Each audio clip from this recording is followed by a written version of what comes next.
नमस्कार दोस्तों, मेरा नाम है अवतार किशन और आज के इस वीडियो में हम बेसिकली स्टार्ट करने वाले हैं कैक के बारे में पढ़ेंगे। कैक के बारे में पढ़ेंगे, ठीक है। आई होप आप सब लोग कैक टर्म से फैमिलियर होंगे अपने बैचलर्स लेवल में, अगर आपने पढ़ा हो, ठीक है। तो कैक कुछ नहीं है, बेसिकली मेटाबॉलिक पाथवे डेटाबेस है एक। तो मेटाबॉलिक पाथवे डेटाबेस जिसमें कि हमारे जितने भी बायोकेमिकल रिएक्शंस के पाथवे होते हैं, तो वो सारे पाथवे आपको कैग में मिल जाएंगे, ठीक है। ठीक, तो बेसिकली कैग के बारे में अब स्टार्ट कर रहे हैं हम ये सीरीज़। तो कैग के बारे में सारी जानकारी लेंगे, प्राप्त करेंगे, ठीक है। तो कैग की फुल फॉर्म जैसे कि आप सभी लोगों को पता है, Kyoto encyclopedia for genes and genomes, ठीक है। तो कुछ नई चीज़ नहीं है। धीरे धीरे मेरा पढ़ाने का मकसद ये है, मैं चाहता हूँ कि आप स्टार्टिंग इनिशियल से लेकर एंड तक हर एक चीज़ के बारे में जानकारी लें कैग की, ठीक है। क्योंकि कैग एक मोस्ट इम्पॉर्टेंट डेटाबेस माना जाता है, ठीक है, एज अ बायोइन्फॉर्मेटिशियंस के लिए या बायोलॉजिस्ट के लिए।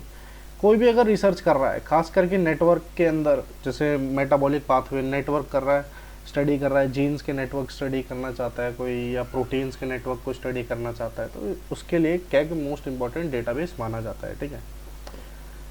तो इस वीडियो में बेसिकली हम हिस्ट्री देखेंगे कि कैग कैग कहाँ से इस्टेब्लिश हुआ, कहने का मतलब कैग का ओरिजिन कहाँ से हुआ, ठीक है। तो history and establishment of KEGG and this lecture is of bioinformatics, ठीक है। Video sponsored by G academy. अगर वीडियो अच्छी लगे तो लाइक करना और यूज़फुल लगे तो शेयर भी करना, और चैनल पे नए हो तो चैनल को सब्सक्राइब किए बिना मत जाना। एंड दिस वीडियो मतलब ये वीडियो का एक्सप्लेनेशन जो होने वाला है वो टोटली हिंदी में होने वाला है, ठीक है। और ख़ास करके उन यूज़र को बेनिफिट करेगा जो कि बायोइन्फॉर्मेटिक्स को हिंदी में समझना चाहते हैं। आ रही है बात समझ में? चलिए स्टार्ट करते हैं।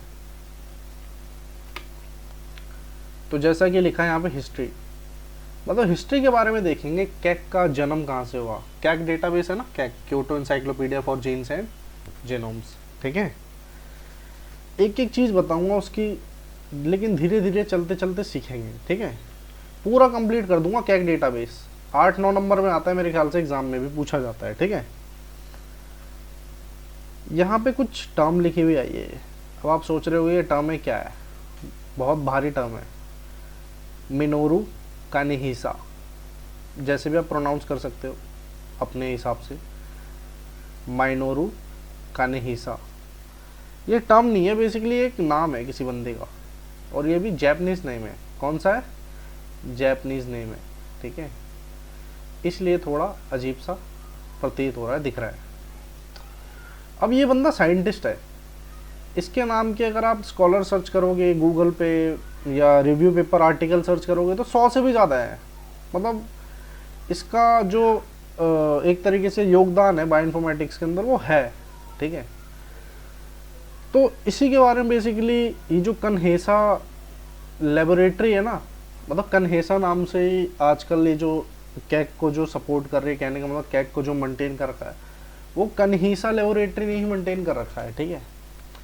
और जो कि इस साइंटिस्ट का ही एक तरीके से नाम, ठीक है। पढ़ते हैं इसके बारे में, आगे समझ में आएगा तुम्हें चीज़ों को जब मैं बताऊंगा, ठीक है। तो कन्हीसा साहब है जो हमारे, ये क्या है, प्रोफेसर है, टेक्निकल डायरेक्टर भी है, और पाथवे सॉल्यूशन इनकॉर्पोरेटेड, ठीक है, इनके हेड भी है, ठीक है। मतलब 3 है, प्रोफेसर भी है, टेक्निकल डायरेक्टर भी है उसी में, और पाथवे सॉल्यूशन भी। कहाँ पे है? आईसीआर में। ICR institute of chemical research, ये जापान में ही है, ठीक है। आईसीआर अभी बताऊंगा कि कहाँ से कहाँ कैग की कहानी शुरू हुई थी, ठीक है। तो इंस्टीट्यूट ऑफ केमिकल रिसर्च है जो कि वो कहाँ पे है भाई? क्योटो में। क्योटो एक बहुत पॉपुलर सिटी है जापान की 3-4 सिटी मोस्ट पॉपुलर है। टोक्यो, क्योटो, ठीक है, कावासाकी, और भी है, काफ़ी सारी है, ठीक है, ओसाका। तो ये सब सिटीज़ मोस्ट पॉपुलर है, ठीक है, जापान की। तो जो क्योटो है ना, क्योटो में ही क्या है, आईसीआर सिचुएटेड है। अभी बताऊंगा आईसीआर का रोल क्या है इसमें, कैग में, ठीक है। तो ये थोड़ी जानकारी कन्हीसा जी के बारे में थी, ठीक है। जो आईसीआर की कहानी है ये कब स्टैब्लिश हुआ था भाई? 1985 में, ठीक है, स्टेब्लिश्ड इन 1985। कब और इसे क्यों इस्टेब्लिश किया गया था? क्योंकि कन्हेसा साहब तो जो थे ना, कन्हेसा, ठीक है, ये यूएसए से अपनी पढ़ाई, मतलब यूएसए से लौट रहे थे, ठीक है, कहाँ पे? जापान में। तो साइंटिस्ट तो थे ही, इनके काम इतने बड़े बड़े थे, ठीक है, और साइंटिस्ट तो थे, इसलिए इन्होंने एक आईसीआर को सेटअप किया था, करवाया था बेसिकली, ठीक है, इंस्टीट्यूट ऑफ केमिकल रिसर्च, ठीक है। अब यहीं से कहानी शुरू होती है। देखते देखते 1991 आता है, ठीक है। 1990 में आप सभी लोगों को पता होगा 1990 में क्या हुआ था? सबसे बड़ी चीज़ हुई थी, एचजीपी प्रोजेक्ट स्टार्ट कर, मतलब एचजीपी प्रोजेक्ट क्या हुआ था? इनिशिएट हुआ था, कहने का मतलब, ठीक है, 1990 में ह्यूमन जीनोम प्रोजेक्ट, 12वीं क्लास में सबने पढ़ा होगा। मेगा प्रोजेक्ट था, $बिलियन लग गए थे इसको, इस प्रोजेक्ट में, ठीक है। यूएस गवर्नमेंट के द्वारा ये प्रोजेक्ट चलाया गया, ठीक है। और इसमें जो सीक्वेंसिंग यूज हुई थी ना, इसमें सेंगर सीक्वेंसिंग यूज हुई थी। कौन सी हुई थी? सेंगर सीक्वेंसिंग। तो सेंगर सीक्वेंसिंग वैसे भी मैनुअली, अब सीक्वेंसिंग तो बहुत टाइम लग गया था, इसलिए इस प्रोजेक्ट को कंप्लीट होने में बहुत ज़्यादा टाइम लग गया था, ठीक है।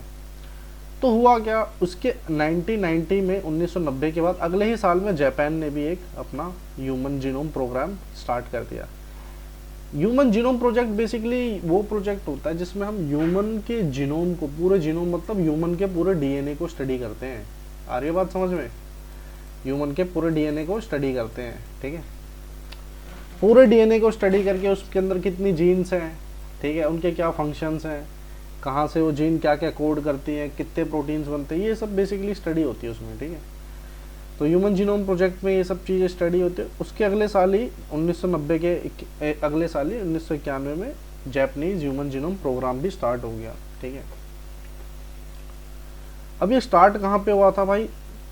इंस्टीट्यूट ऑफ मेडिकल साइंस है एक, ठीक है, इंस्टीट्यूट ऑफ मेडिकल साइंस, कहाँ पे? टोक्यो में, ठीक है। तो टोक्यो वैसे भी क्या है? कैपिटल है, स्टेट कैपिटल है जापान की, ठीक है। तो भाई Japanese human genome program start हुआ था। अब यहाँ पे अपन ये समझते थोड़ी कहानी, जब ह्यूमन जीनोम प्रोजेक्ट स्टार्ट हुआ था तो मैनुअली से करा गया था, लेकिन इससे जो डेटा जनरेट हुआ था, कहने का मतलब जो डेटा जनरेट हुआ था उसको एक तरीके से स्टोर करना था कहीं। तो किसी ने दिमाग लगाया कि भाई क्यों ना इनको हम कंप्यूटर में स्टोर कर दे, एक डेटाबेस बना के। डेटाबेस बन सकता है ना, तो एक डेटाबेस बना के इसे कंप्यूटर में स्टोर करने की कोशिश की गई। उस टाइम पे बायोइन्फॉर्मेटिक्स जो ब्रांच थी, फील्ड थी, वो इतनी इवॉल्व नहीं हुई थी, ठीक है, बायोइन्फॉर्मेटिक्स इतनी इवॉल्व नहीं हुई थी। लेकिन जब ह्यूमन जीनोम प्रोजेक्ट आया, इसके बाद इतना डेटा जो प्रोड्यूस हुआ, enormous amount of data was produced इस प्रोजेक्ट में, ठीक है, एचजीपी में।